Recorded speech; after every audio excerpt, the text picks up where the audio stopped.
special. Here's Lester Holt. Good morning. We're coming on the air with breaking news in Southern California, where Los Angeles County and city officials are about to update on those devastating out-of-control wildfires, at least 3 tearing through densely populated areas of LA. The numbers are astounding. 80,000 people are already under mandatory evacuation orders, and those fast-moving fires are still 0% contained. Videos and our live cameras showing the fires burning down entire neighborhoods. This unfolding disaster is a result of 3 fires fueled by incredibly strong winds, burning through nearly 5,000 acres, including 3,000 from the Palisades fire alone. 19 million people are at risk of fire danger right now in Southern California, stretching all the way down to the border. Let's join that news conference now in Los Angeles. Chief Maroney, as well as Chief Crowley, for the work that they are doing to make sure that our first responders have all the resources necessary. Chief Maroney. So good morning. Thank you, Supervisor Barger. My name is Anthony Maroney. I am the County of Los Angeles Fire Chief, and I'm also the Region 1 Coordinator for Fire and Rescue Resources. I'm going to be giving an update on the Palisades fire in addition to the Eaton fire, although I am aware that we have 4 large fires burning in LA County at this time. The Palisades fire is located in both LA City and LA County.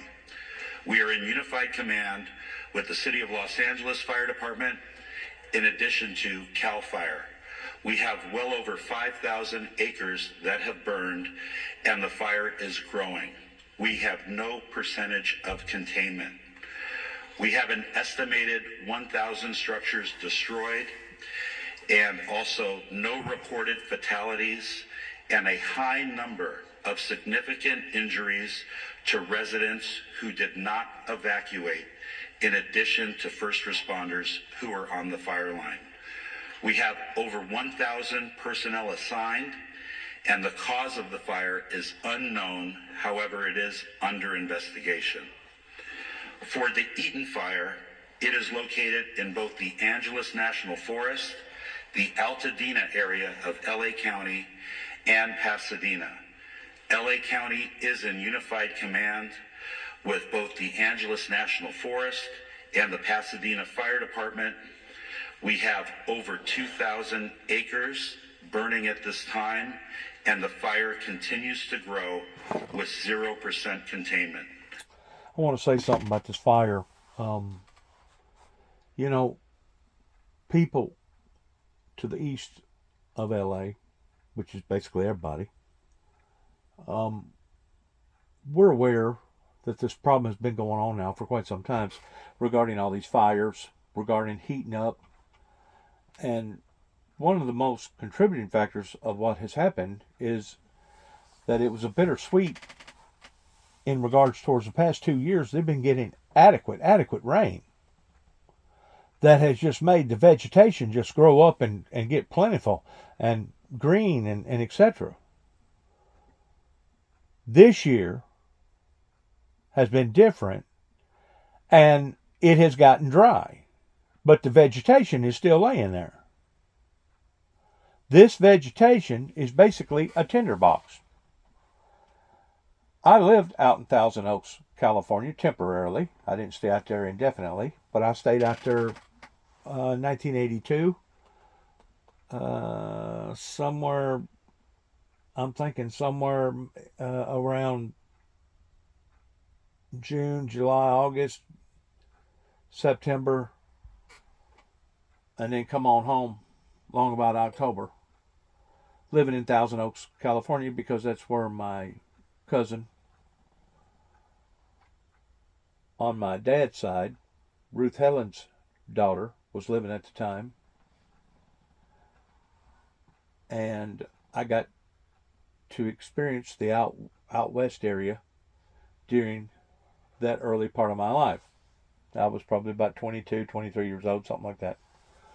Anyways, that whole area is just exuberating with wealth pertaining to homes and houses and swimming pools and all the above. And if you own a piece of property out there, you basically own a piece of heaven. Well, it hadn't been too long ago that they thought the same thing about paradise over there in California.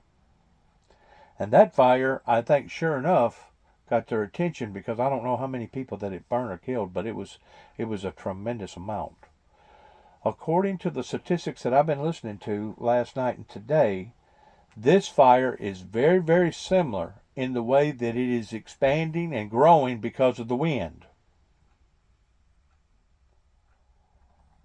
This time, they're basically throwing their shovels and their hoses down to some degree, and more concerned about evacuation and saving life than they are towards trying to put the fire out, because basically once a fire gets out of control like that, it's out of control. It's the same thing that occurred a few years ago up in Denver, Colorado, or outside of Denver, Colorado. I think it was up toward Boulder somewhere.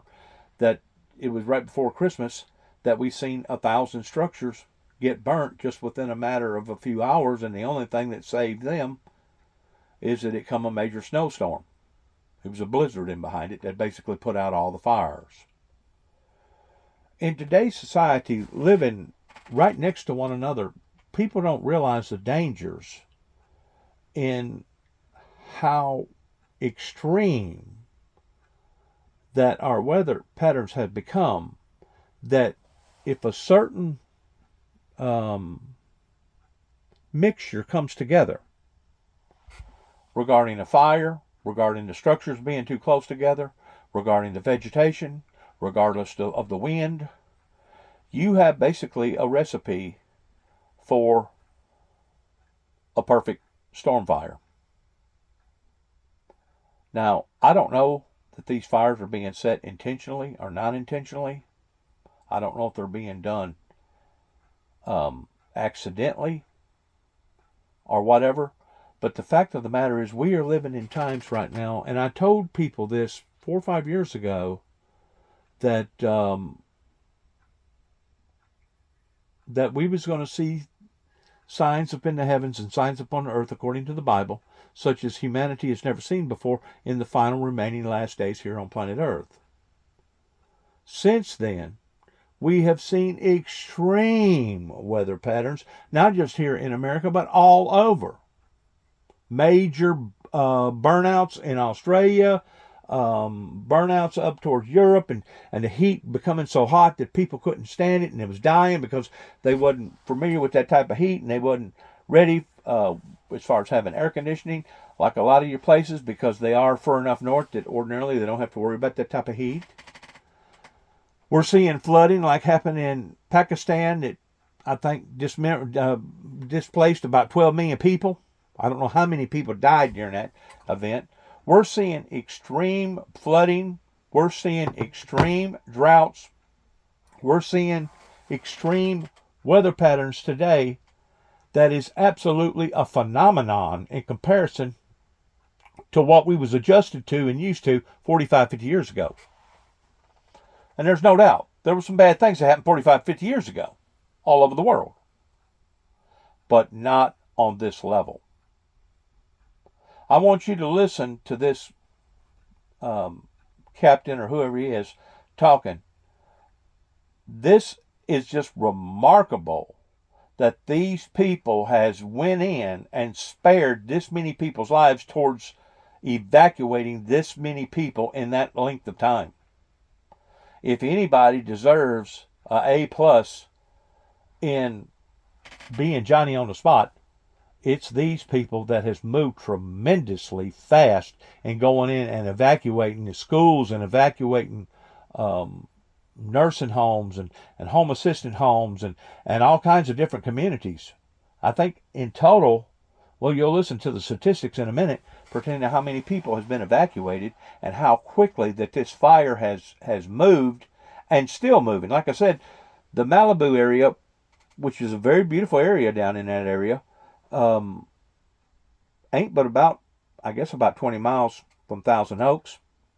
I really didn't spend a whole lot of time in Malibu because Malibu was too ritzy of a place at the time whenever I was down there, and I knew that I didn't have no business going to Malibu.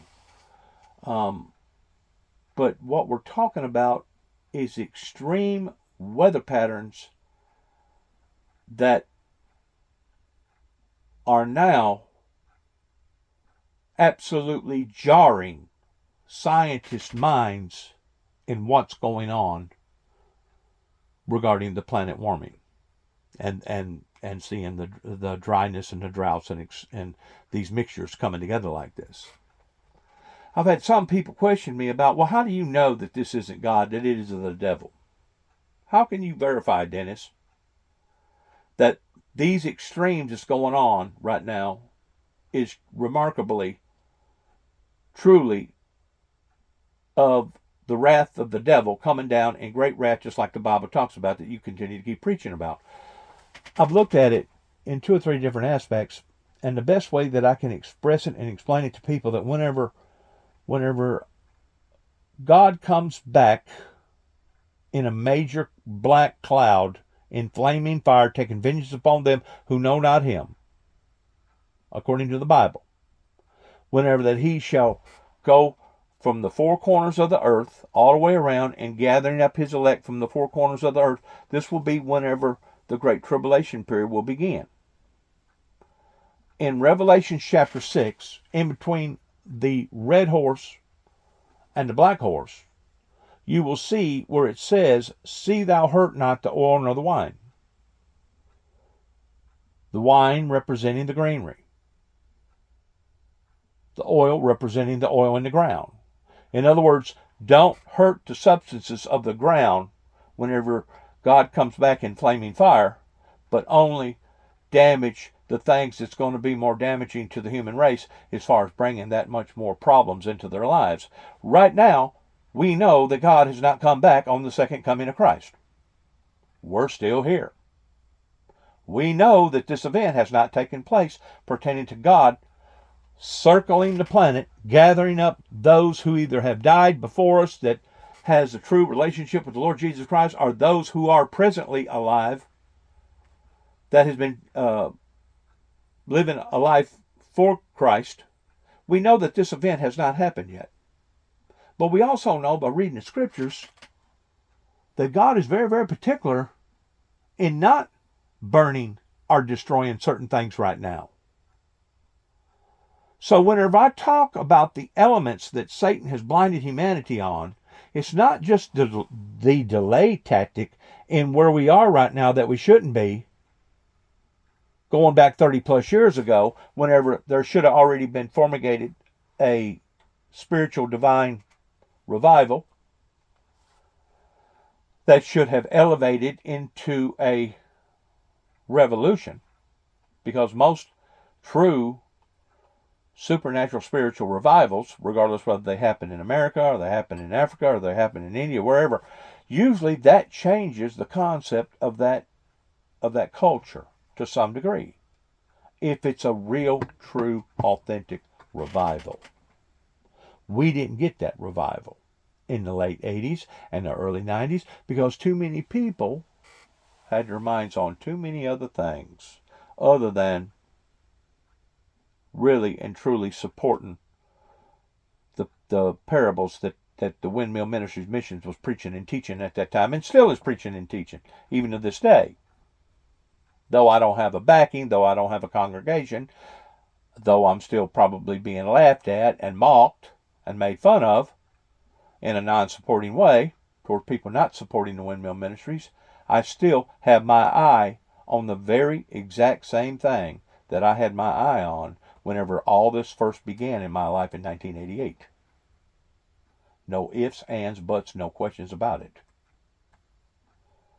As we're seeing these extremes, I feel like that it's opening up people's eyes in being able to put science together with prophecy in identifying that these is and are and was the very facts that Christ was trying to warn his disciples about that as you shall see the days approaching in the final remaining last days here upon the planet, that no flesh shall be saved. But for the elect's sake, whom God has chosen, those days would in fact be shortened, because God realizes that what humanity has done, is doing, and obviously is going to continue to do, as far as drill, baby, drill, baby, drill, drill, drill, that these factors are now not just ideals pertaining to ideologies, but these are actual facts that we are living through right now, and I don't think nobody in their right mind can deny them. Regardless whether you're a climate denier or you're a rich guy thinking that you're going to be able to pull the country out by drill, baby, drill, drill, drill. These elements talks about this in the book of Revelations in the King James Version Bible pertaining to the inhabitants here on the earth. Now it says very plainly, whenever these occurrences start to happen, lined up with prophecy, woe be unto the inhabitants. It talks about the first woe, talks about the second woe, talks about the third woe. These are all woes that are happening to humanity because of the sin of humanity, and because of humanity not paying close enough attention to the signs, regardless whether it was the signs coming from Mother Nature or the signs coming from the facts from scientists, or the signs regarding backing it up with prophecies. We are seeing events happening today that at my age, born in 1961, soon to be 64 years old, have never seen anything like this. Not on this level. Now, I go back to what I was saying earlier. We have become indoctrinated or calloused east of California, all the other states, all the other 48 states or whatever, in identifying, well, they're just having another fire. Well, they have fires every year. Well, maybe they do, but not on this level. And we're talking about jumping from probably $1 million to $3 million to maybe even a $5 million home. We're destroying real estate right now, or this fire is destroying real estate right now like you couldn't even imagine. And because society has been hoodwinked, they have been bamboozled, they have been deceived, it has set us back 30 plus years in comparison to where we ought to be. Now, does that mean that we can't make up for lost time? Not on the level we're doing it right now, it's not. Because obviously, the airplane flights are still just as tremendous as they've ever been. Matter of fact, I think they broke all kind of records this holiday season. Of course, people flying out of the United States are flying to different parts of the country. And whenever it comes to them continually draining the oil out of the ground, instead of it decreasing, in actuality, it's increasing, because you got that many more wells that are being dug, and you got that many more third world countries right now that are evolving in wanting the same thing that the Western world has had now for the past 100 plus years, as far as automobiles and transportation, electricity, running water, etc. Whenever I talk about America pertaining to our politicians in the late 80s with the Reagans and the Bushes getting the cart in front of the horse, I don't mean that figuratively. I mean that literally. Regarding our bridges and our roads falling apart, seeing how the heat has just been tremendous in areas that even places like in Dallas and out in Texas and other areas, it has gotten so hot, especially out in Arizona, that people had to double up on air conditioning, and a lot of the houses was actually, it was cracking their foundations because the concrete underneath the house couldn't stand the heat. We are seeing abnormalities on a day-to-day level in some form or fashion. Please listen to this report. please, if you've never had a relationship with God through the only remaining, living, risen, loving Savior, Jesus Christ, I ask of you to go and do so before it is too late. Because the world that we live in today is nothing in comparison to what the world was 35, 40, 50 years ago. Which makes me think, if the world has changed, evolved this much, just in my lifetime, how much more badly is it going to get in another 25, 30, 40 years from now, after I'm no longer here? And a great deal of us will no longer be here because our time slot will come up. We're only allotted a certain amount of time on earth. And then after that, we go to the next level of whatever that level may be, depending upon one's choice. But these events that are happening is unlike any other thing that I've ever seen or witnessed in my entire life. Like I said, I lived out there temporarily, give or take, for about 4 or 5 months. Donna Dale was out there with her husband, Tom. Tom worked for all the computer software industry out there, towards basically being how did he label his occupation? A troubleshooter. He would go into a factory or whatever, and he would take 50 jobs and reduce them down to 12.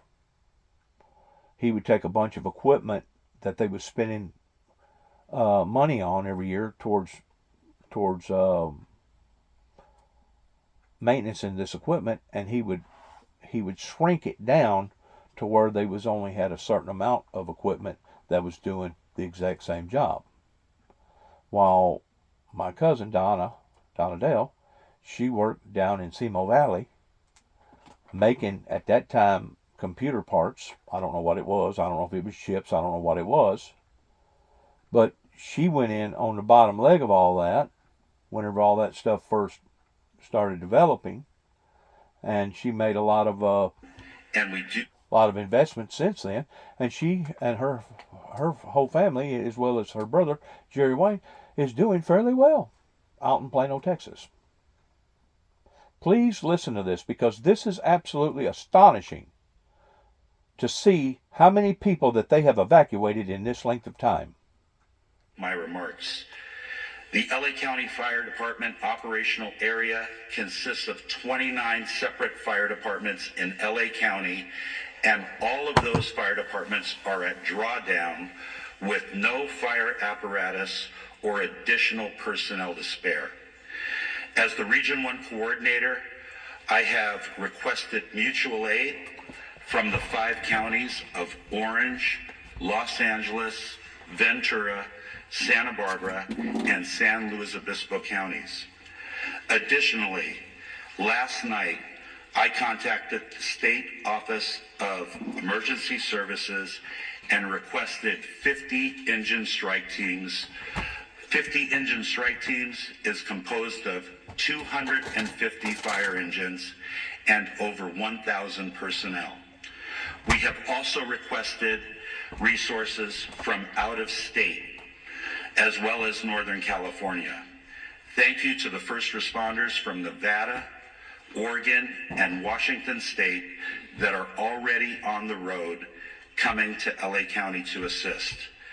Lastly, the National Weather Service has predicted a continued red flag weather event with strong winds and low humidities, placing all residents of Los Angeles County in danger. To all of our viewers, please prioritize your safety as well as the well-being of those around you as we come together to continue to get through this widespread disaster. Los Angeles County firefighters will remain on the front line until we reach full containment, and we ask that you keep all of Los Angeles County in your thoughts and prayers. I would now like to invite up Los Angeles City Fire Chief Kristen Crowley to give her briefing. Thank you.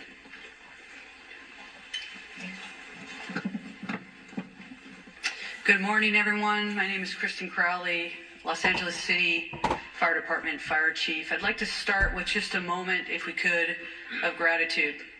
A moment of gratitude for our first responders, our boots on the ground that are battling this intense and multiple jurisdiction and number of fires. So gratitude to those who are doing the work since yesterday through the night. And like Chief Maroney said, we're going to continue to work hard to ensure that we save people, lives, and property.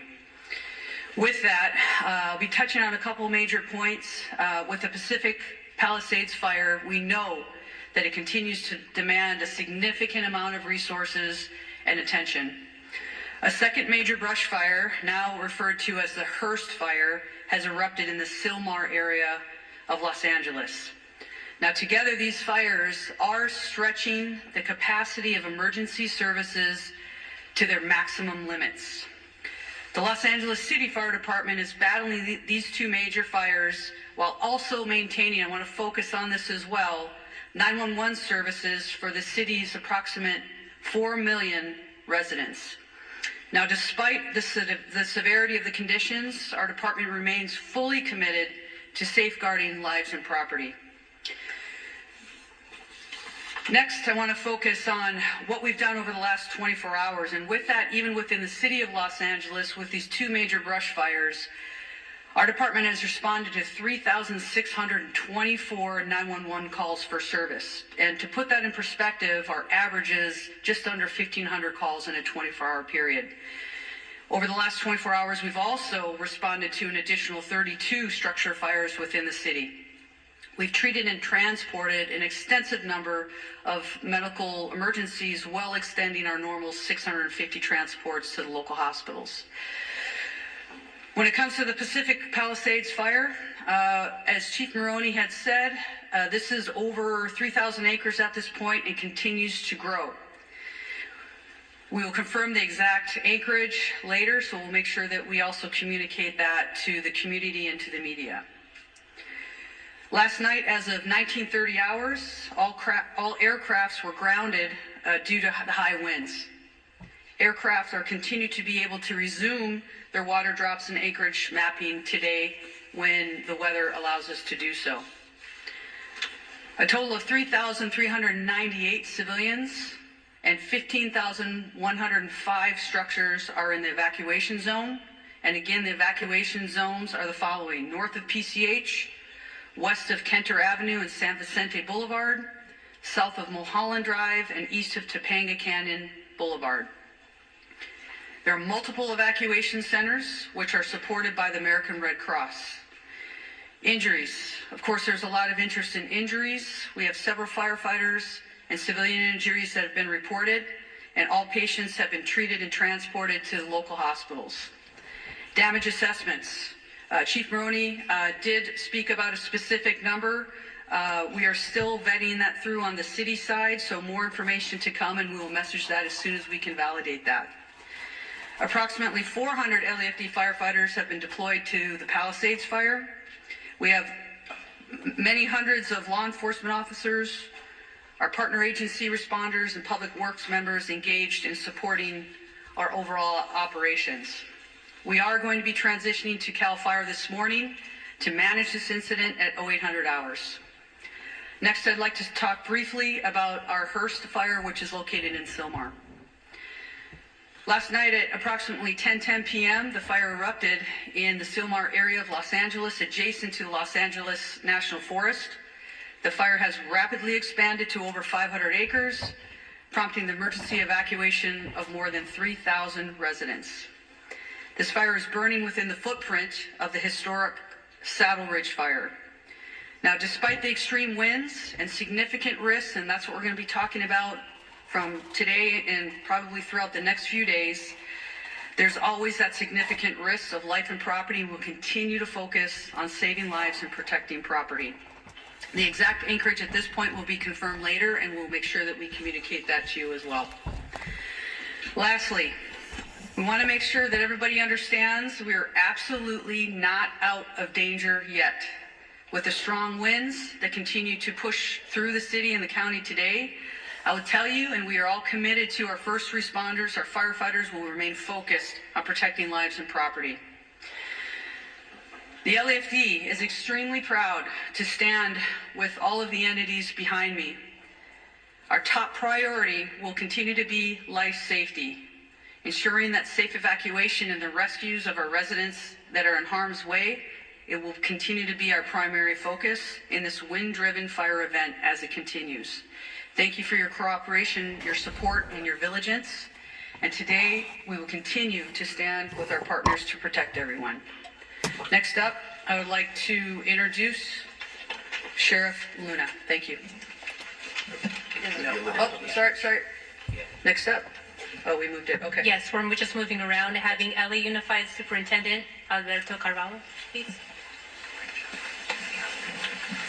Thank you very much. Good morning, everyone. Thank you, Chair Barger, county and city leadership, in addition to the leadership of our first responders and our great community for the very, very important work you continue to do to protect our community, protect the assets, and first and foremost, the health and well-being and lives of members of our community. Los Angeles Unified is the second largest school district in the nation, representing the interests of 540,000 students and 75,000 committed employees. We make decisions regarding closure of schools in a very methodical and science-driven manner.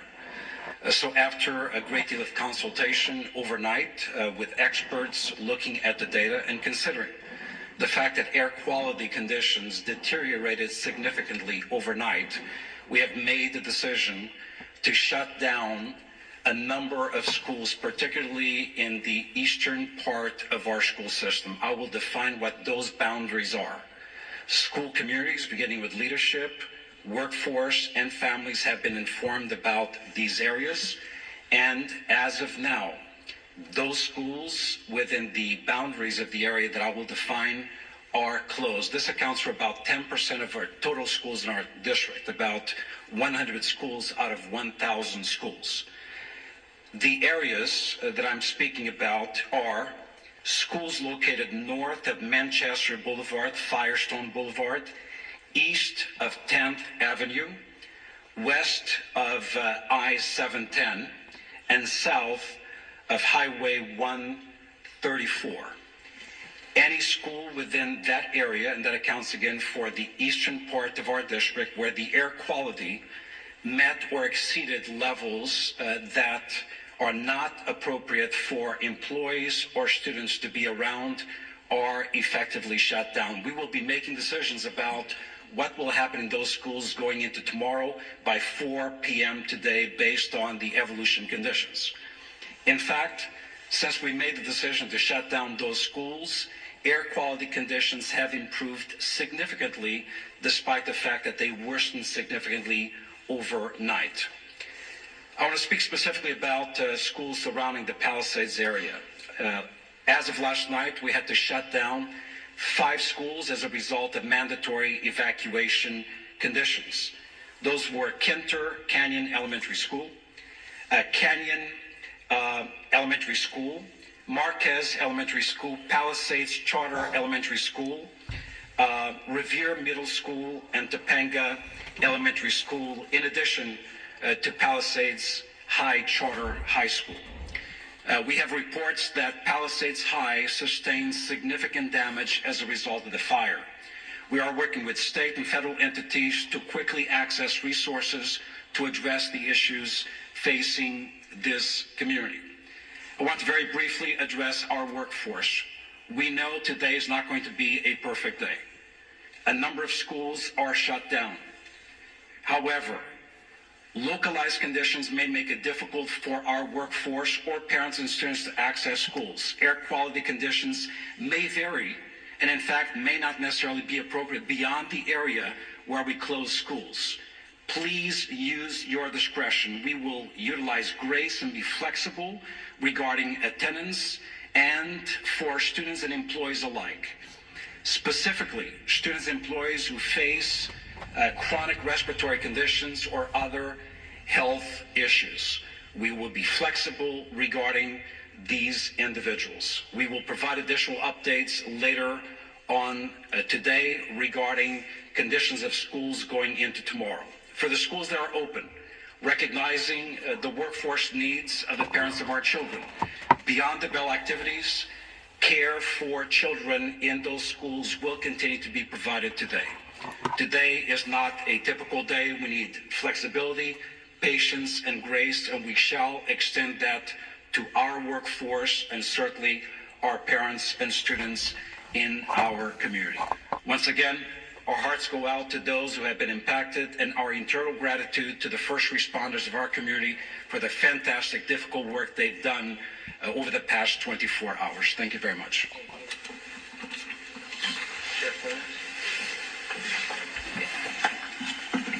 Morning. A lot of information to pass on, but please know this. This is a very difficult and challenging situation, but we're surrounded here by people who really care. And we're going to get through this together. That means with all of you as partners in our community. Our top priority continues to be the safety and well-being of our impacted residents, first responders, and all of the individuals involved. But understand that this is a very fluid situation, specifically in the Altadena area, and a lot of our personnel, our deputy personnel, are involved in life-saving measures as we speak now. We are working very closely with local, state, and federal agencies to provide necessary resources and support.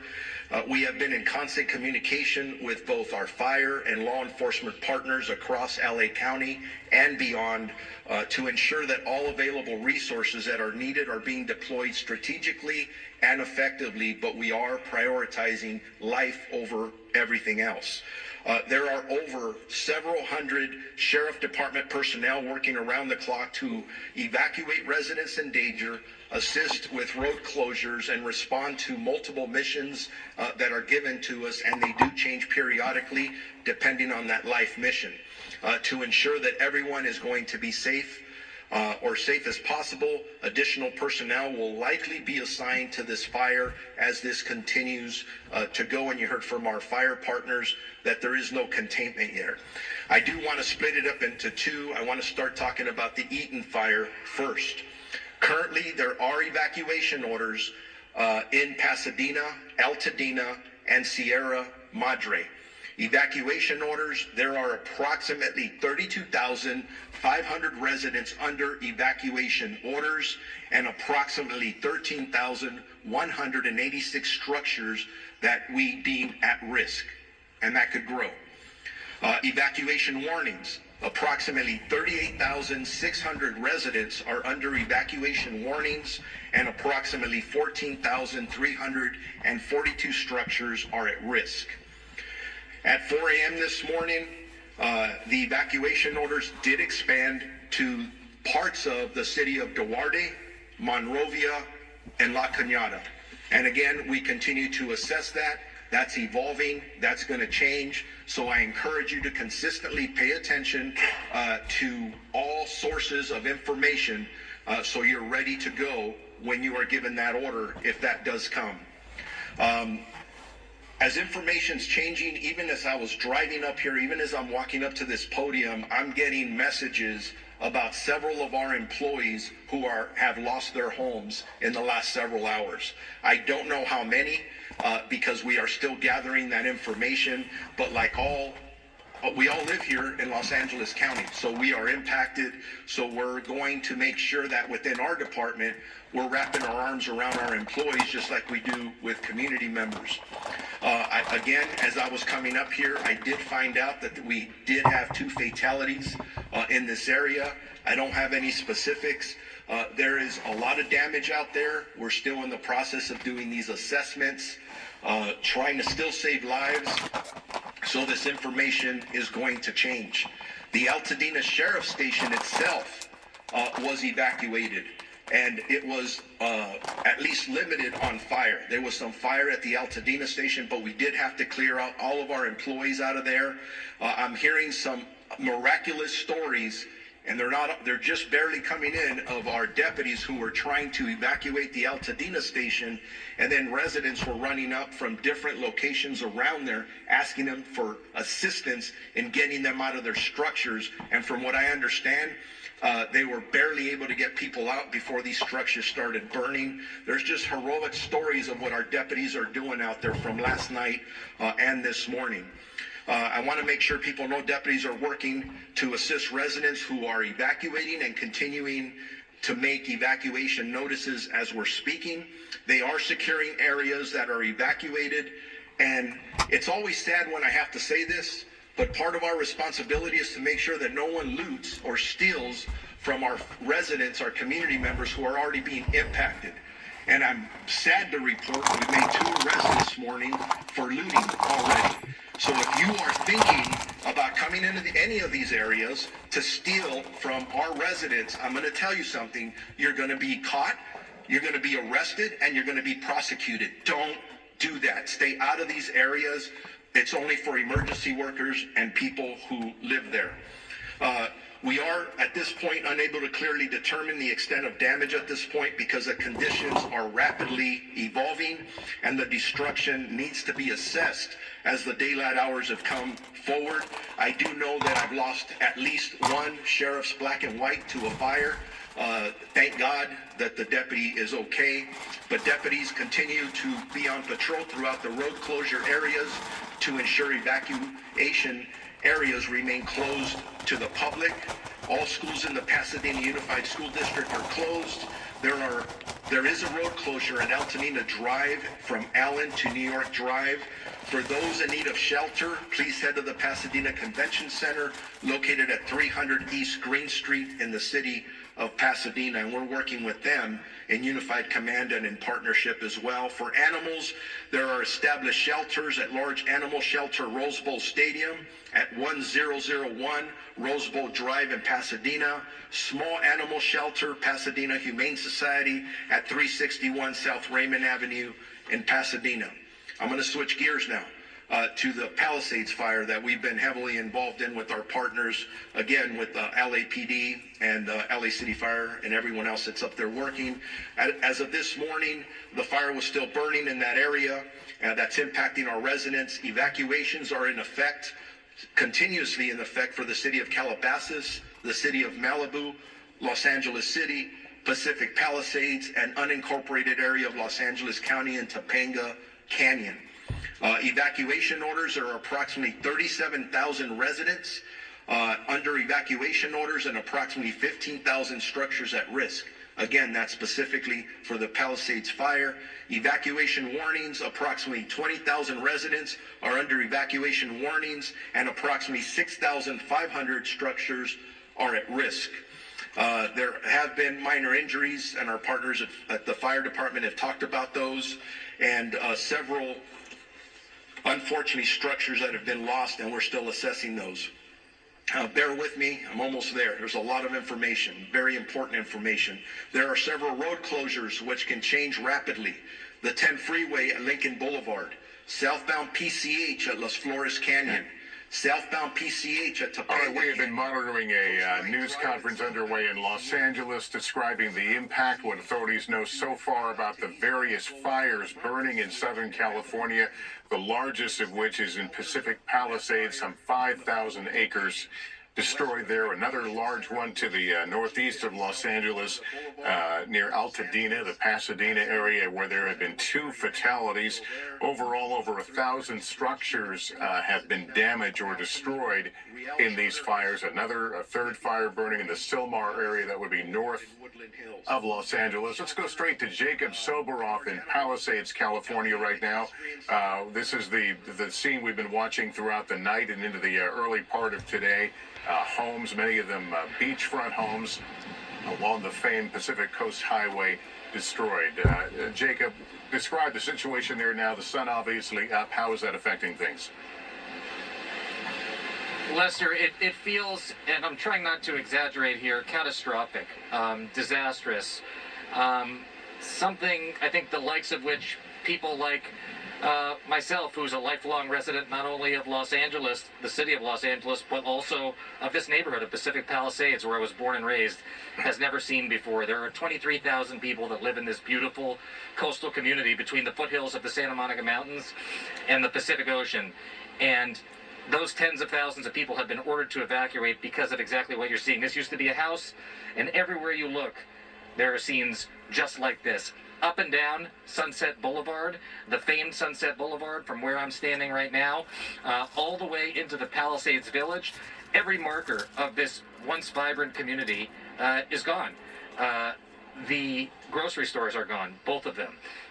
The gas stations are gone. Doctors' offices are gone. The public library, where I grew up going as a child and have brought my own children, gone.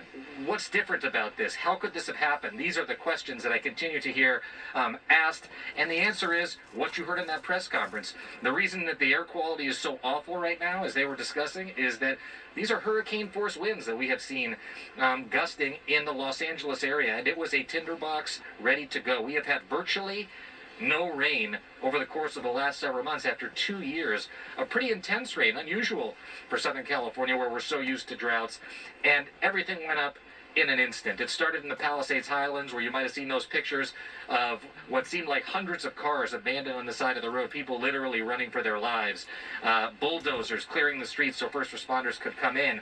And to echo what you heard from the folks looking out for the life and safety of the people in Los Angeles at that press conference, there's a mutual aid situation going on right now in Los Angeles, meaning it's the Los Angeles City Fire Department, the Los Angeles County Fire Department, neighboring jurisdictions like Malibu, Santa Monica have come to help here. The Los Angeles Police Department is on a modified citywide tactical alert, which means some of the nearly 9 or 10,000 police officers that are all called into duty today throughout the city of Los Angeles are being dispatched here to not only order evacuations from people who may not have left, and if there are anybody who is still in the home right now, it is well past time to get out, but also to control traffic, to keep people out, to let the first responders do their job.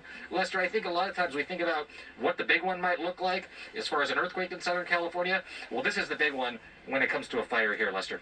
Yeah, Jacob, I've been covering wildfires in Northern and Southern California since the earliest days of my career, going back into the late 70s. I've never seen anything like this. Do you agree? There's no doubt about it. The idea that LA is a city of communities, Lester. You know this just as well as anyone from the time that you have spent here. And Pacific Palisades is one of those vibrant communities. Pacific Palisades, for all intents and purposes, as we know it, has been wiped off the map as I'm speaking to you today from a neighborhood that I grew up a couple streets away from, Lester. It is a bleak situation. It's going to take not months but years to recover, and countless dollars, the toll of which we don't know yet. All right, Jacob, I know you and your team are putting in the long hours in a dangerous situation, so please stay safe. Let's go to Al Roker now. Let's get the latest in the forecast, Al. The worst is yet to come. There's still some high winds in this storm, or this windstorm. That's right, and it is, Lester, you actually, this is for all intents and purposes a fire cane. Okay, we're talking about hurricane force winds with a firestorm attached to it. Right now, almost 3,000 acres, the Palisades fire, the Eaton fire, 2,200 acres, Hearst fire, 500, and we're actually picking up particulate matter on the radar from these fires. That's how bad it is. Winds gusts right now, sustained winds, 45 to 95 miles per hour, as you can see, for Topanga Canyon all the way to Pacific Palisades. Now, here's what we are looking at. This is what's causing all these problems, these destructive winds with 100-mile-per-hour gusts. We're talking about the humidity, single digits, and that leads to explosive fire growth. So 19 million people at risk north of Ventura all the way down to San Diego. It's a particularly dangerous situation. And the fire risk right now, critical, just north of Los Angeles to Santa Clarita and Oxnard, all the way down to Temecula and further south. We've got a critical to extreme risk for these areas. Here's what's happening. We've got a pressure gradient, high pressure to the north, low pressure to the south, and those winds are being squeezed between the two pressure systems. And what that's doing is bringing those Santa Ana winds, powerful winds coming in here. Add to that the low humidity and the fact that since October 1st, less than 10% of average rainfall has fallen in Southern California. And again, those winds, the big problem, wind gust, 69 in Simi Valley, Los Angeles 63, Mission Viejo 52-mile-per-hour wind gust, and that's going to be the problem over the next 12 to 18 hours. Those wind gusts are going to be such that it's going to be hard for those firefighters to put up aircraft to be able to take a look at what's going on and to drop water on them, Lester. So right now, we've got at least another 18 hours of explosively dangerous conditions. Not good at all. Al Roker, thank you. That concludes this NBC News special report. We'll have much more ahead on our streaming network, NBC News Now, online at NBCnews.com, and of course, a full wrap-up tonight when I see... Man, unbelievable. Straight to Friday. Unbelievable. Overnight, another area known for its multi-million-dollar homes. And then there was this surreal view from above, a plane flying atop the area. Look at that. That looks like a towering inferno, but it ain't in a towering, it's just at blaze.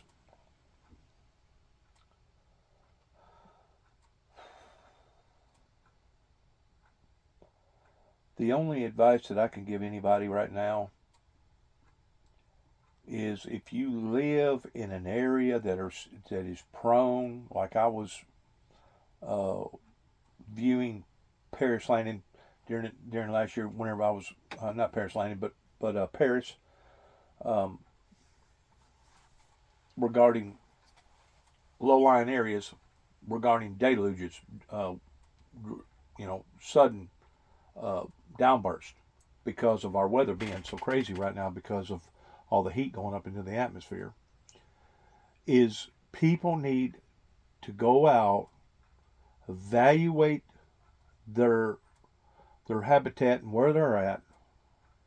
If you're close to a woods, if you're in a woods, if you're around a woods, if you're down in a low-lying area, you need to have an escape route plan in case anything like this occurs. Maybe you can spare your life. My question is this: as many fires as they've had out west, how come this wasn't caught quick enough way before this blaze ever started? Is that we got forest rangers of Smokey the Bear that have put things either in a normal range, abnormal range, high range, critical range regarding burns. A lot of people in Northwest Tennessee like to burn garbage. A lot of them do, not all of them. But there comes a time where the forestry department should put out these warnings way before now in identifying that, you know what, the elements is perfect for something like this to occur. So they should put the communities on alarm that, hey, whatever you do, don't burn no garbage. I don't know if that had already been given to the public or not, but if it hasn't or wasn't, that's probably part of the problem, is that you got people out there that's living such high lifestyles, or whatever you want to call it, busy, that they're not paying close enough attention to the signs coming from Mother Nature. I know whenever it gets dry around here, I'm probably one of the first ones that are raising an alarm. Hey, if we don't watch, we're fixing to have to fall off into a high-risk area. I know the people over in East Tennessee, now they not only got to look at a high-risk area pertaining to all the vegetation around them from year to year, but now they got to be concerned about a major deluge that could destroy them the way that it did this past year regarding a hurricane that come up through there. It dropped about 25 or 30 inches of rain that literally wiped out whole communities. So we're seeing this again and again and again. How come we don't have trained experts either in the meteorologist department or the forestry department or the science department to be able to sit down and explain to people This is what you need to prepare for if you're in a high vigilant area. You know, it's good to have neighbors. There's nothing in the world wrong with having neighbors. But you got to realize that if your neighbor's house catches a fire, how close are you to that house towards that house catching your house on fire? Where are you at? Are you in a woods? Are you off in a forest? Are you down in a valley? Are you in a creek lining area? These are all things that each individual is going to have to go out, and if they're not smart enough to be able to make a plan, maybe they need to get some county or city officials or community organizers out there to do it for them, to make it available to the public to say, you know what, we don't really know what we need to do if something like this was to occur. Could you bring somebody out here or reassess the situation and give us the best advice in case the worst case scenario occurred? I don't know that any counties is doing that right now pertaining to assessing different events that could happen to them, regardless whether it be in the form of a deluge or it be in the form of a major fire. You know, who would have thought that the winds would have caught up a few years ago in Boulder? I think it was Boulder, Colorado. I may be wrong about that, but it's somewhere up there in Colorado, that one house started catching another house on fire, and another house started catching another house on fire, and the winds were so strong that there wasn't no way for them to put the fires out. So at that point in time, then it's no longer a property priority, then it's a life priority. How many people can we get out of the house before the house ever catches a fire? In other words, the workers have to start working ahead of the fire, depending upon how fast that the wind is blowing, depending upon how much time that they have to spare. And just like they was talking about a while ago, some of them people, their houses was already catching a fire while the first responders and the firemen was trying to get the people out of the house. They was rescuing them in swimming pools. They was trying their best to save life. And like I said, I have never seen such response to the responders and what that they have recently done in saving life. They deserve credit like you wouldn't believe in how quick that they responded to all this, because man, it takes a lot of time and you got to have a lot of energy to do all this stuff. I mean, just to fight one fire in one house is one thing, but can you imagine having to fight 100 or 200 or maybe 1,000 that day? All that energy, all that adrenaline that you're using, it will wear you out. You got to be in top-notch, tip-top shape to be a first responder, to be able to do something like that on a engaged level the way that they're doing right now. If not, you probably wind up going to have a heart attack, or you're just not going to be able to do it. You just lay down and just won't be able to do it. You just have to rest. And you can only go so far, depending upon what your health conditions are in.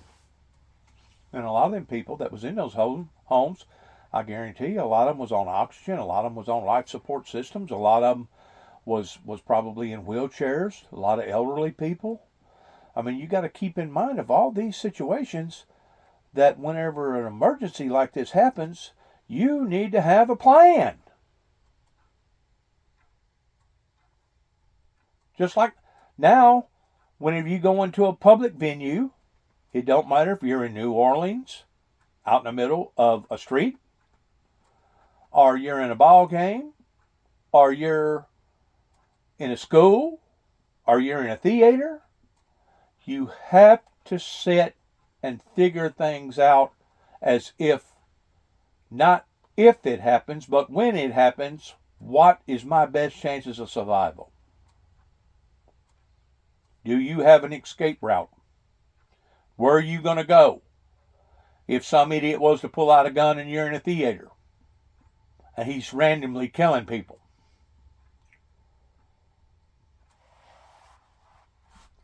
I've never seen evil progress the way that evil is progressing right now on every level imaginable.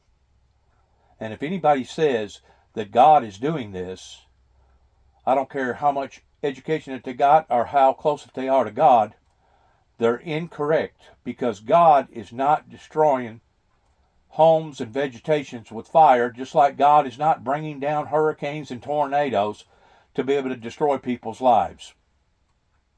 That is the work of the devil.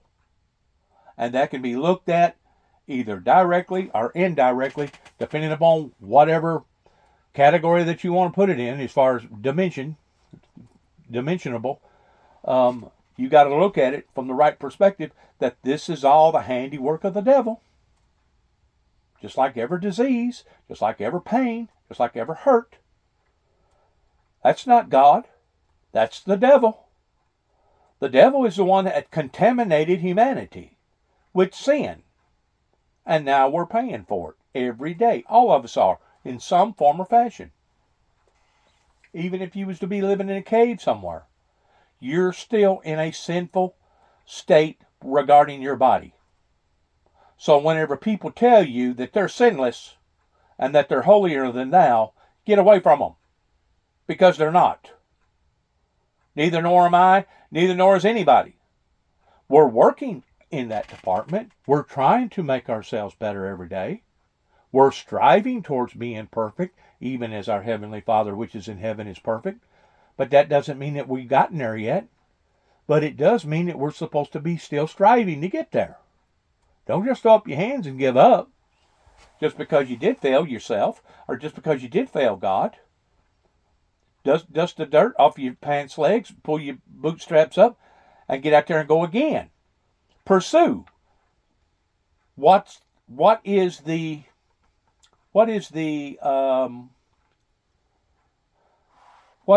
great reward out of all this pertaining to being a Christian? The Bible says to pursue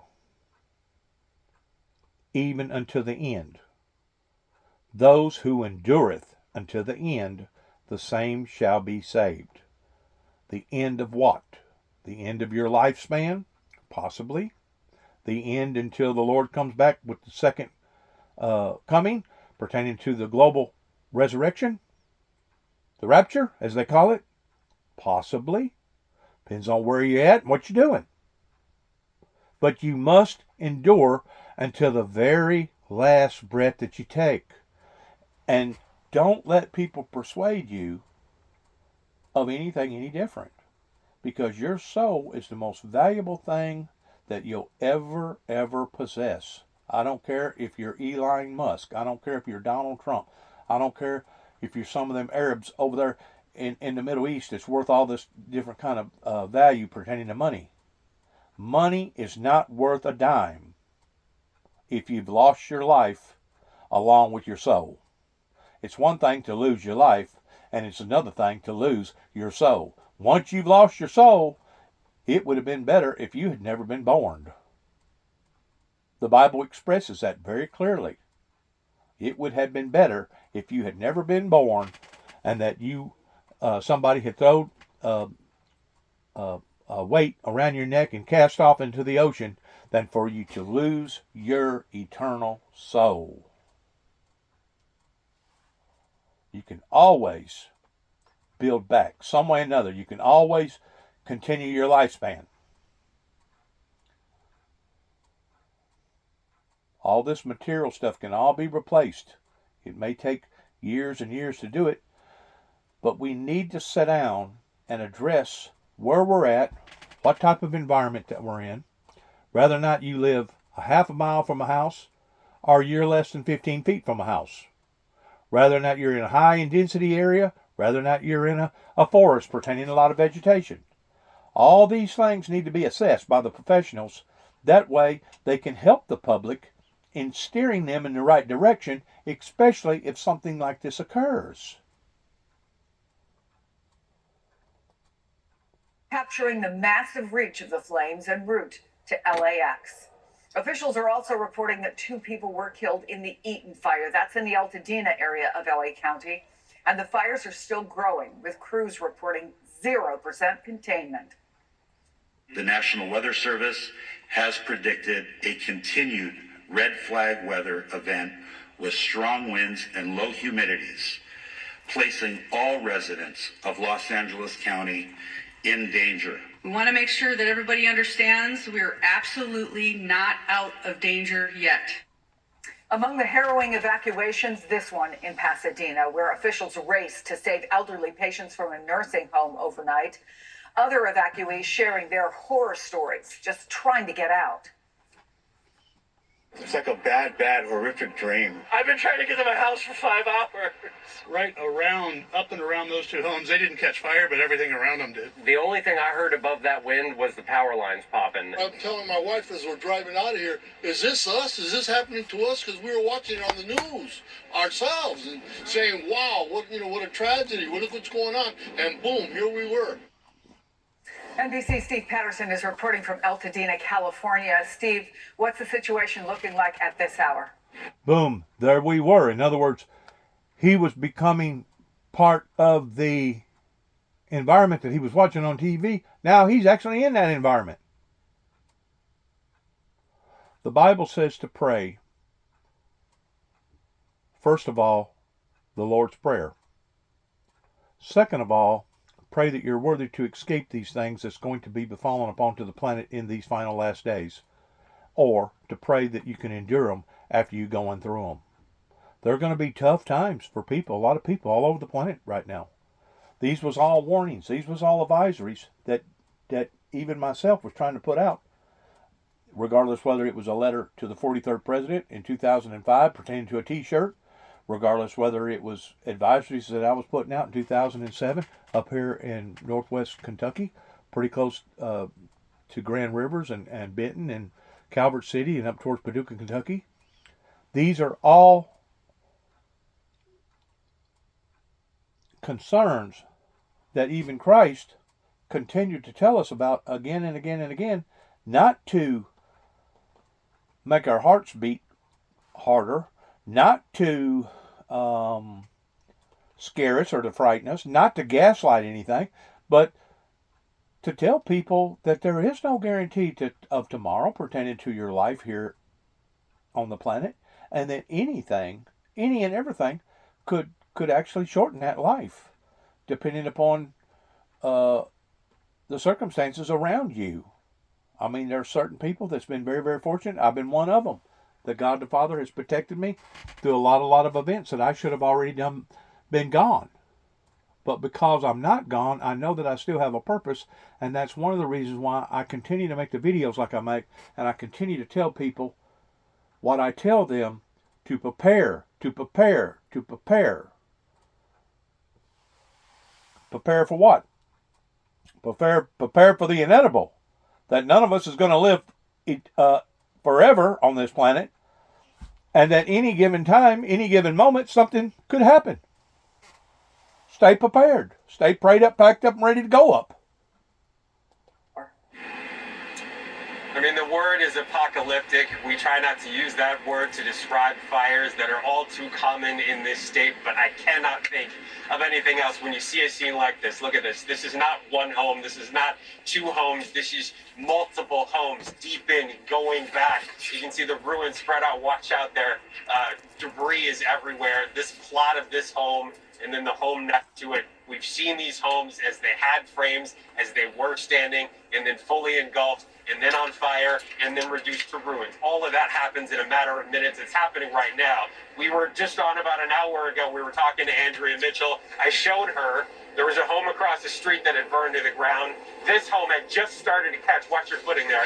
This home had just started to catch. You saw smoke in the attic. That is a sign that a home is going to go.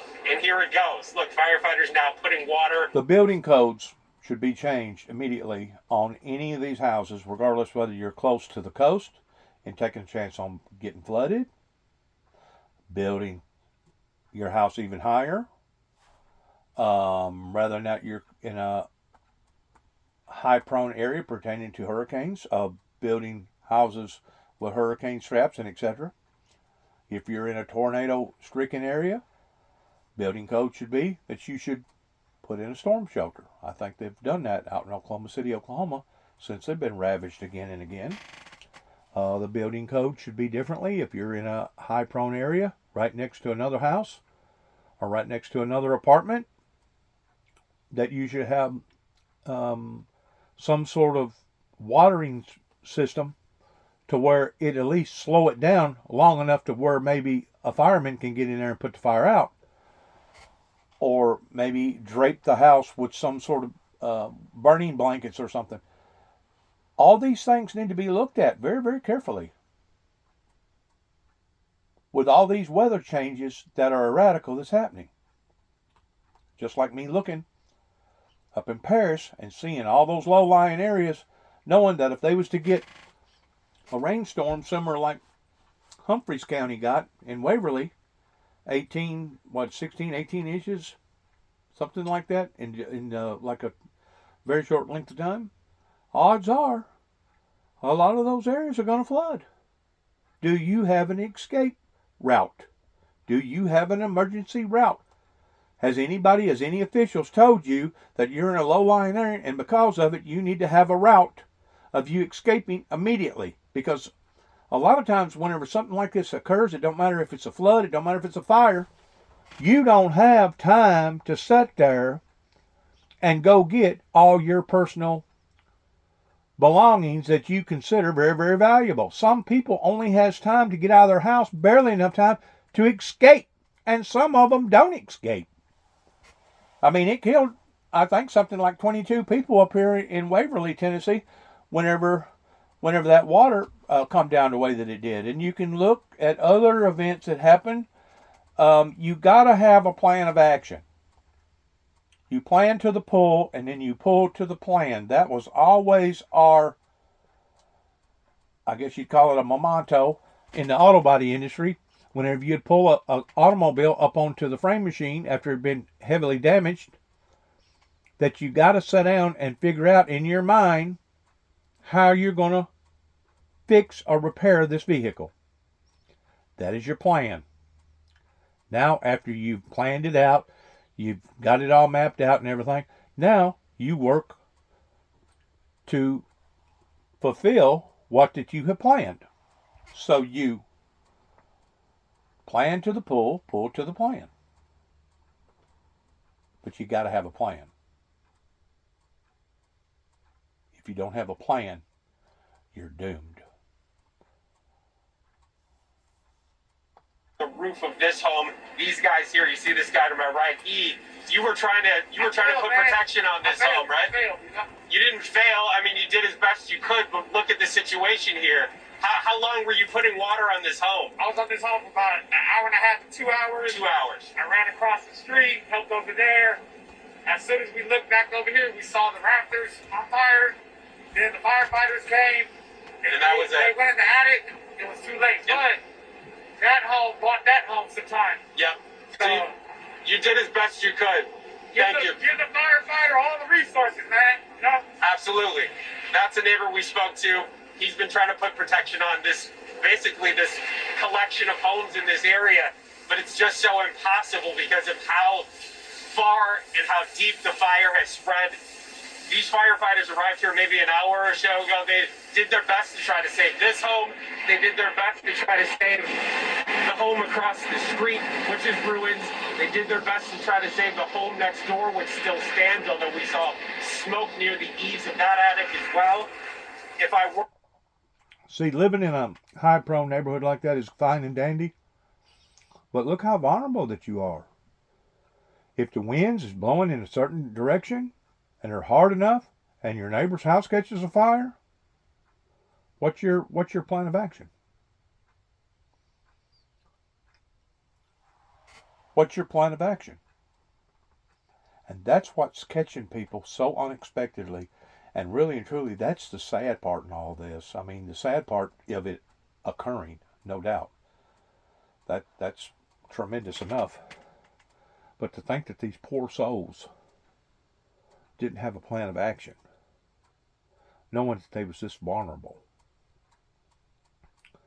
it almost makes me furious to think that our professional world regardless whether you best be a politician or a fireman or a police officer or a judge or a counselor or a medical whatever, that you have to have inserted plans in case the inevitable, the worst case scenario occurs. Hopefully it won't occur. Hopefully you'll never have to exhilarate those plans. But it goes back to kind of like a person with a gun. I'm going to use that for an illustration. Most people rather have a gun and never have to worry about using it than to worrying about using it and not have a gun. It's the same way with a tornado shelter.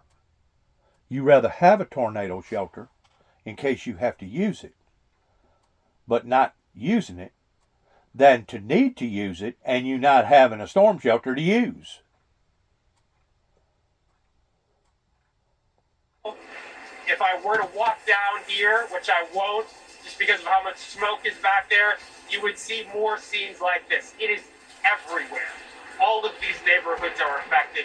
There isn't a street that we've gone by where there wasn't some sort of impact, if not a home that is fully engulfed in flames. The damage is unbelievable. Just the wind damage is unbelievable here. Not to mention the flames and the smoke. The smoke is as far as the eye can see in just about every direction. It will carry for miles. The air quality is terrible. And that's another thing. These electrical companies, they should have monitors on most of their towers that conduct these high power lines, especially out there, where you know you're going to get the Santa Ana winds every year, just about it, to where if the wind gets up a certain level, it automatically will contact the agency, and the agency will shut the power down, because that may have actually been what started the fire. Is that the winds got up, and the next thing you know, it starts a fire because the line pops and it's down on the ground and all the vegetation is dry. Basically, it was a similar situation that happened in Hawaii with the vegetation being real dry, and they put the emphasis upon them being so close to the volcano towards it warming the earth up with the vegetation being so dry. Is that the fire department, first responders, was called upon, and they really thought that they had that fire out, but the winds were still blowing 90-0, right? So they walk away thinking that they've done their good deed for the day. About 2 or 3 hours later, there's embers, and the next thing you know, it restarts the fire, and that's what caused the damage on the Hawaiian Islands. We see how destructive that stuff like this can be. Now the next question is, how come we don't have safety features, regardless whether it be the electrical utility departments in shutting down the electricity, or having a good plan of action pertaining to an escape that people can do? It's almost like we're a bunch of sitting ducks. It's as if people can't think for themselves. I mean, we've got all this technology. Why don't we use it in our benefit? There should be little twirly birds on every one of those big towers that you see holding up them big transport lines, that's giving out some sort of reading about what the wind is. Once the wind gets up, I'm going to say probably 55, 60 mile an hour, now you're taking a chance on something cracking and busting and snapping and falling down on the ground and starting a fire. It should be immediately. Once those winds get up that high, you're going to shut the power down. The people that's on emergency medical problems, they probably already have emergency situations to where they got an automatic generator that'll kick in. If not, they should. Especially if they're on some sort of a life support system, to where if the electricity does go out, they'll still have power. There always should be a backup.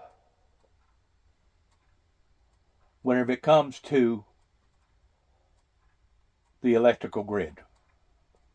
And that can be in being able to feed more electricity to that grid, similar towards what happened in Texas whenever that cold snap come down and killed several hundred people because they was without electricity. There should always be a secondary plan of action with these professional people that are out there for the services of humanity. Texas didn't have a plan of action. That's the reason why so many people died. Obviously, something started this fire. I'm pretty sure they'll investigate it and try to figure it out. Don't know that they'll nail it, but for surely they'll look at it. But I'm just saying, there should already be safety features, especially in areas that are prone of getting this type of wind, of people looking and making sure, hey, wow, we're in the danger zone here. Yeah, heck far, we need to cut the power out. And maybe it would save lives. Maybe it would save property. Are stretched so thin. There are thousands of firefighters fighting these multiple 3 large fires at this time, but they're obviously stretched about as thin as possible because there just isn't enough resources to go around when you have this much. I've never seen fire in this densely populated of a region, especially when you're talking about these pockets of neighborhoods where, again, you'll find a block that has homes that are completely gone. You go to the next block, there are some homes that are still standing, but then you think, because you've seen homes that have stood before, if you spend any time around here, you think it's only a matter of time before those homes catch fire, because all it takes, again, are these pockets of embers. They travel not only yards, not a few feet, but literally miles. They'll land on the top of a roof, and this is what happens. Chris? Steve Patterson, please stay safe out there. Thank you so much for that. We want to show you another eerie scene, this one in Pacific Palisades. This is all that's left of cars that were abandoned in the streets by locals who felt it was just too risky to keep sitting in gridlock, so they got out of their cars and ran down toward the ocean. Some of those cars were later cleared out of the way by a fire department bulldozer so that nothing stood in the way of crews trying to get to at-risk homes. Joining me now is a Pacific Palisades resident who spotted some 20 homes burning as he rushed to escape. Darren, thank you so much for being with us. We really appreciate it. I know you were working at home when this started. Take us back to how you knew something was wrong. What happened as you were trying to get out? Hi, Chris. Thank you for having me. We saw smoke from our house, and you can see in the video on the screen, sometime after about 10:30 in the morning. And it looked close, but not that close at first. We quickly gathered up whatever possessions we could quickly get, and then it exploded. Within minutes, 10 to 20 minutes, there wasn't one fire, there were multiple fires as embers were sort of crisscrossing the area, and the ferocity of the fire, led us to think that we needed to get out of our house and get out of our house very quickly. Our kids were also at school about 1.5 miles from our house, so we're obviously concerned for their safety as well. So many of us have played what we thought was a game, Darren. You know, you're asked if you were in a fire, what would you save? And obviously, life, first of all. You said your kids were in school. But for you, that question became real. So I wonder what went through your mind when you had to make some split-second decisions like, do I get out of here? Do I have time to grab stuff? What should I grab? I mean, if you're talking about things blowing up in 10 to 20 minutes, you got to get out of there. Right, and ironically and sadly, I mean, we had this conversation over the last week as the weather warnings were becoming, grimmer and grimmer. But in that moment, it's difficult. It was difficult. We saved, a few family heirlooms. We saved, a couple art pieces, some clothes. The kids favorite stuffed animals, laptop and iPads, filled the car very quickly and headed out and realized how much we left behind, but also have the realization that our possessions and our house are one thing, our lives, our pets' lives, our kids' lives are what were paramount, and we didn't want to take any chances. We were not those people standing behind, with fire hoses, although respect what those people were doing as well. We wanted to get out.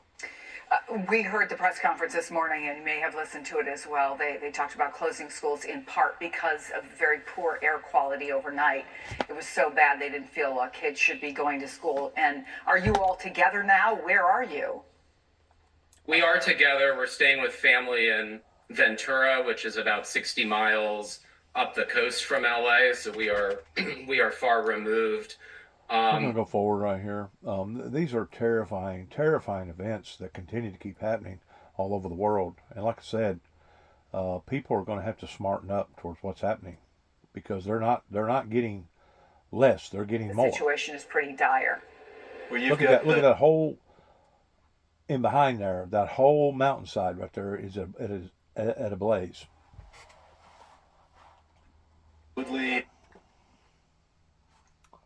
It's really remarkable in how many lives that they have saved. Evacuation centers at Westwood Community Center, and they'll let you take your pets there, But we're seeing this again and again and again. And then we're still having people saying, oh no, it's all y'all's imagination. Drill, baby, drill, baby, drill, drill, drill. And I'm thinking to myself, there's a miscommunication here somewhere or another. I mean, whenever people such as myself, that's not the sharpest knife in the drawer, can see what's happening all over the planet, when Al Gore can see what's happening all over the planet, when other people can see what's happening all over the planet, how come certain people that's supposed to be able to see what's happening can't see it? Consumer cellular uses the same towers as... Is it because they don't want to see it? Or is it because they're really blinded, or they've convinced themselves of this? First of all, obviously, to fight the fire, but to help your firefighters stay safe and effective. Yes, for sure. And listen, we do more with less. That's kind of our motto. And in the first initial stages of the fire, everybody is got that adrenaline and doing everything they can to help get this under control until we get those support units in. So, a lot of those firefighters have earned a good rest here for the next 12 hours, 24 hours, and then they'll be right back out on the fire lines, because this fire and the surrounding fires, it's going to take a while to get them all under control and cleaned up. They're demanding. It's very demanding in something like this. And it don't matter if it's a flood, fixing to break loose, hurricane, tornado. You got to work as fast as you can to try to save as many lives as you can.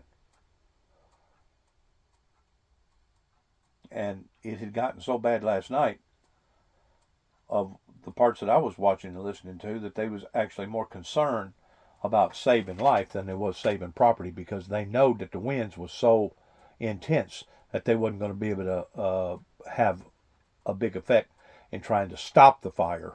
So once that happens, your priorities automatically change. And, well, instead of saving the property, let's try to save the lives of the property.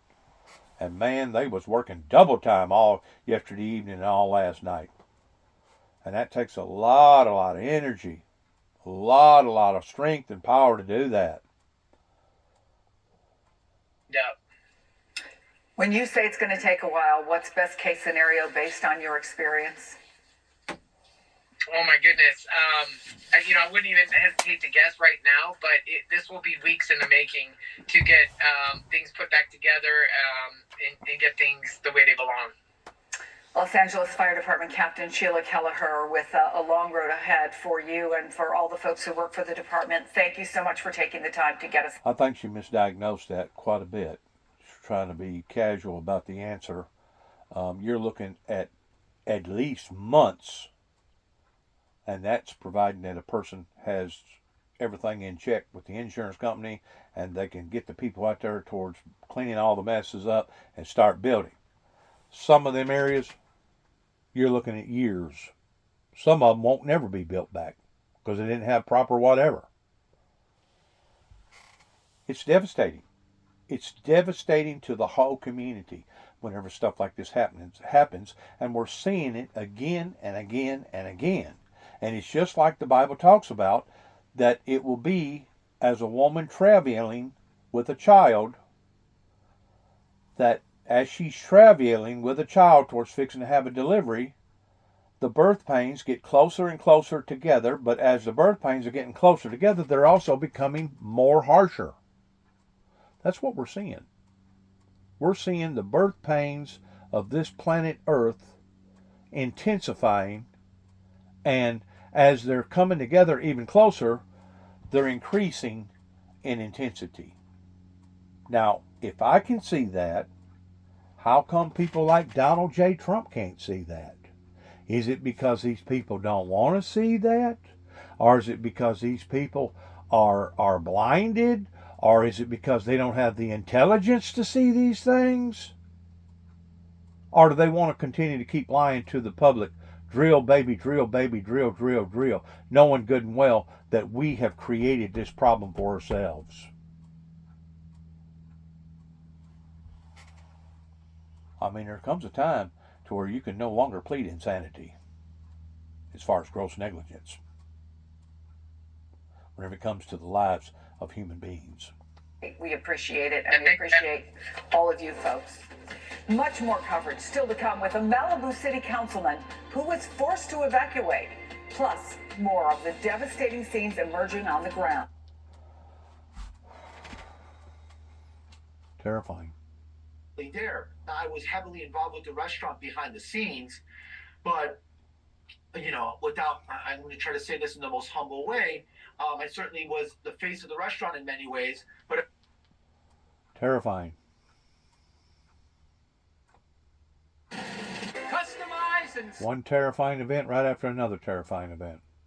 What he's doing is defining but the wealthy and the rich people of the United States. The wealthy and the rich people, they're affected by it, or they act like that they are. So the fire is to going some in degree. this direction, but from time to time, the fire has become so intense, it's creating its own wind field, allowing for maybe some winds coming out of the north. So that's why we're watching these communities very closely in here. This is where all the apparatuses are that are fighting this fire at the present moment, trying to prevent this from continuing to spread. In fact, you could see how there's fire areas in here right along the Pacific Coast Highway. That's because the embers from this fire are blowing upwards of about 1/4 of a mile. The winds, Bianca, will relax a little bit by this evening, but better chances for the winds to slacken as we go into tomorrow. Bianca? Wow, they still have hours to go, and that's just one of the several fires burning out of control. Mike Masco, appreciate that update. We'll be checking back in with you, of course. So the concern right now is getting people to safety and also fighting the flames to save homes. But there's also questions and criticism. Where is Mayor Karen Bass?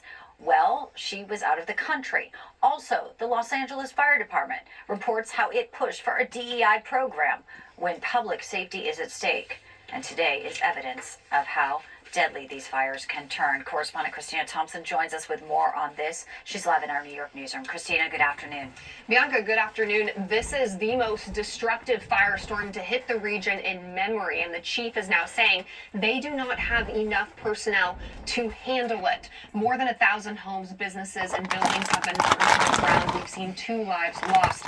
Winds, as Mike was saying, as strong as hurricanes. They're fueling these fires, whipping them across more than 5,000 acres so far. That's nearly 100,000 people in that area. They've been evacuated. I spoke with Caroline Kurowski, whose family members had to flee from this fire. Hoping and praying for not only my brother and my cousin, obviously, and some other family members and friends that we have out there, but of course the first responders. It's really admirable that during really scary situations. A lot of us get to just sit back and watch it unfold and pray for better solutions while there's people putting themselves in danger's way. And that deserves a certain type of accolade that not many can take. And I really commend and appreciate all they're doing to keep people like the people I love safe. Now, she's encouraging people to download the Frontline Wildfire app, that you'll be able to track those fires and your loved ones with that app. Now, at the city's darkest hour, Mayor Karen Bass, she jetted off to Ghana for a big celebration with the new president, leaving the city to fend for itself after reportedly slashing the budget for emergencies just like this. Some reports say that Bass proposed $950 million for addressing homelessness, while the LA Fire Department's budget was set at $815 million. That's a decrease from prior years. Plus, firefighters say that fire hydrants, they are coming up dry as they try to fight these fires. A spokesman for the Department of Water and Power confirmed this, but says they don't know the number of hydrants without water or the scale of the issue at this time. Bianca? Well, it is frightening stuff, and obviously we're hoping everyone gets to safety immediately if they have not evacuated already. Christina, thank you for that report. And stay with us, much more ahead here on Newsline. Smart devices, a target now for hackers, what the White House is doing to try to protect people. We'll be right back with our cybersecurity expert. That's what I'm saying. We're all targets. We've been targets. Mrs. Carter, when... We've been targets. Yes. And if you're not a target in one form, you're a target in another form. Primary physician with Got a 15% corporate tax credit. Fires surrounding Los Angeles forced thousands of people from their homes. You're looking live. Wow, this is Los Angeles right now. Sean Inouye is an executive director of American Red Cross in Western Los Angeles. He joins us now. Please do, sir, off the top here, give us an update on your efforts on the ground. Yeah, absolutely. We are really focused on making sure that folks have emergency shelter, food, comfort, whether it's physical and emotional, and we're meeting emergency medical needs with our partners. The focus is going to remain on emergency shelter, food, and comfort throughout the response phase of this disaster. And then once the fire is extinguished, we'll pivot over to recovery with our partners to make sure folks can navigate what you're seeing as this massive destruction across the city. Okay, are people coming to you, and in what numbers? Yeah, so we have close to 1,000 people across our shelters in the Los Angeles County area. Large majority of them escaping the Eaton fire right now. A small portion of them are at the Westwood Rec Center here in Westwood, and we're expecting to see more as this fire expands. How are people doing? What are they saying when they arrive? It's tough. It's heartbreaking to see people either not know what the reality of their home and their situation is, if they've lost everything. Some folks are coming in not knowing if a loved one is safe, so we're doing some reunification work to find out if they're at another shelter right now.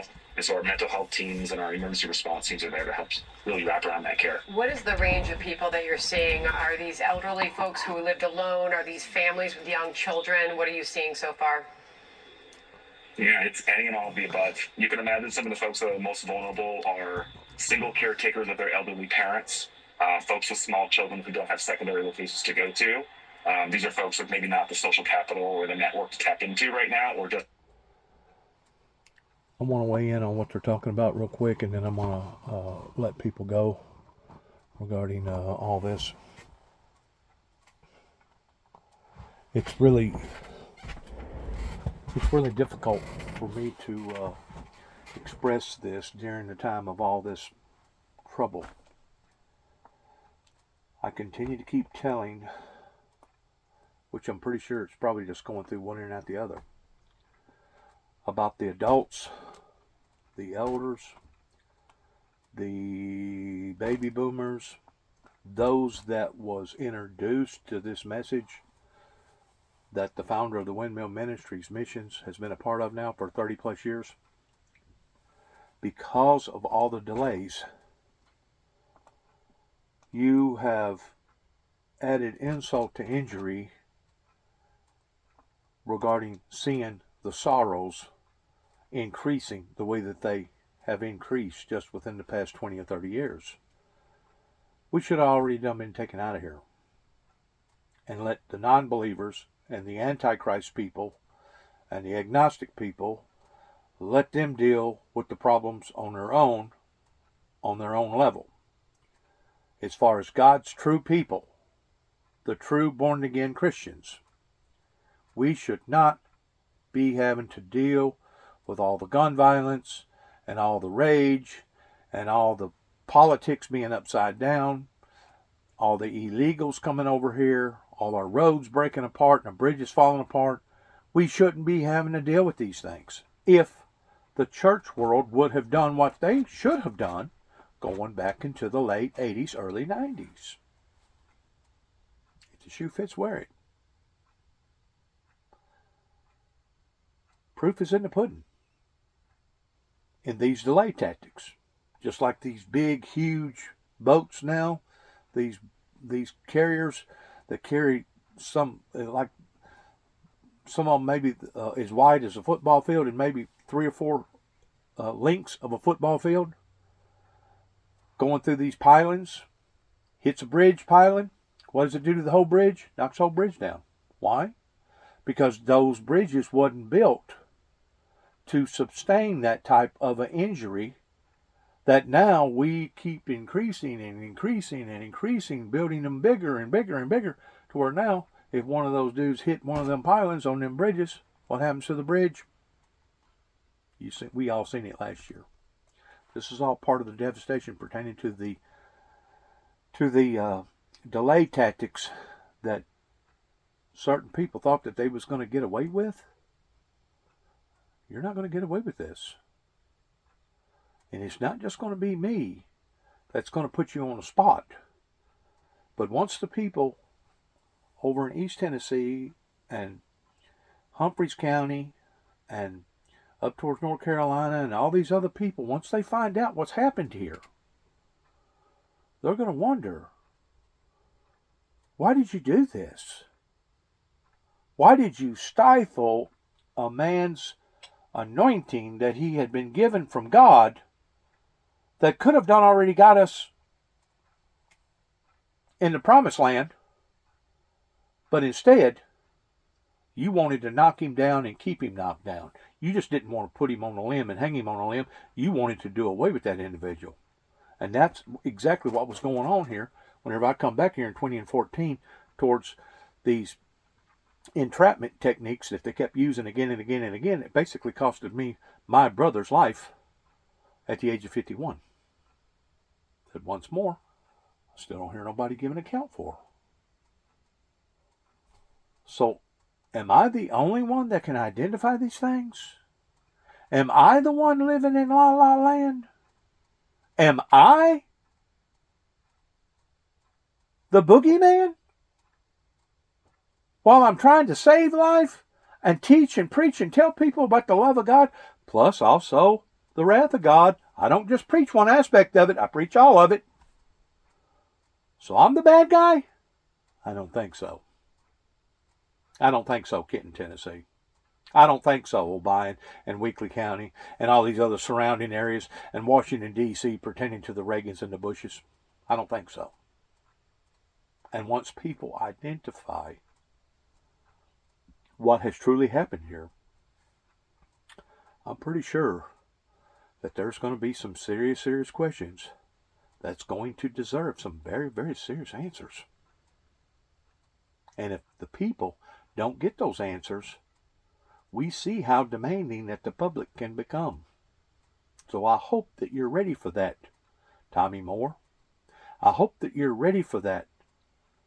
All these other judges and all these other townsmen and all these other officials that was a part of this movement towards stifling the Windmill Ministries missions in it not accomplishing what it should have accomplished, beginning at the White House. Started at the White House, went from the White House to the church house, to the church house, to the schoolhouse, all the way down to the very low section of the outhouses. Can't get no plainer than that. Proof is in the pudding. I've got all my documentation to prove all these things. There may be a couple errors that I've made. Maybe the dates may not be just exactly right, but it's not nothing that I can't make an adjustment on towards straightening out once I really lay it out there in black and white towards, hey, these are my records. This is what happened. This is the authenticity authenticity of this man's testimony. I may have made a couple little errors because, I mean, when you're thinking back 40 years ago, 40 some odd years ago, you have a tendency of not remembering sometimes just exactly like it should have been remembered, or maybe you post-dated it, and instead of saying 1 year, maybe it should have been that month or a month before, a month after, or whatever. So all those things can be straightened out. But by and large, looking at the whole, I have not intentionally, purposely lied to the public about none of my testimony, and you can tell that to the Pentecostal people that Brother Brown used to be in charge of, pertaining to the Lighthouse Pentecostal people in Jackson, Tennessee, and you can tell it to any other church member that I've not been lying about the things that has occurred in my life, not on a medical perspective, not on a legal perspective, not on a psychiatric perspective, and for darn sure not on a spiritual perspective. Once more, if you cannot take things and break it down properly, in looking at it 3-dimensional, 4-dimensional, 5-dimensional, and interpreting the Bible correctly, that's not my fault. That's your fault. Proof is in the pudding. We should already be gone. We shouldn't be having to witness this. But we are. Good luck to all of us. God bless you. God bless America. God bless our troops. And heaven, please help us all.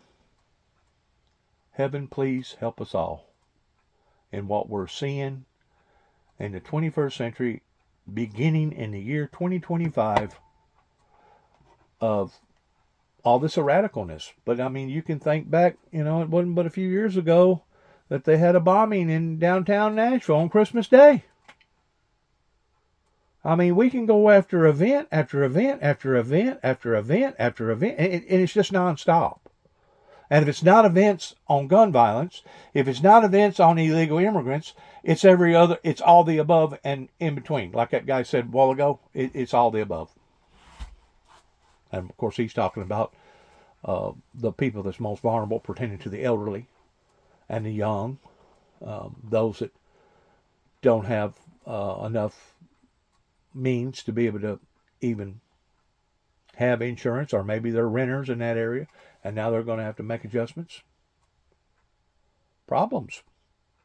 Horrors. Sorrows. God bless. Thanks for listening. Shalom.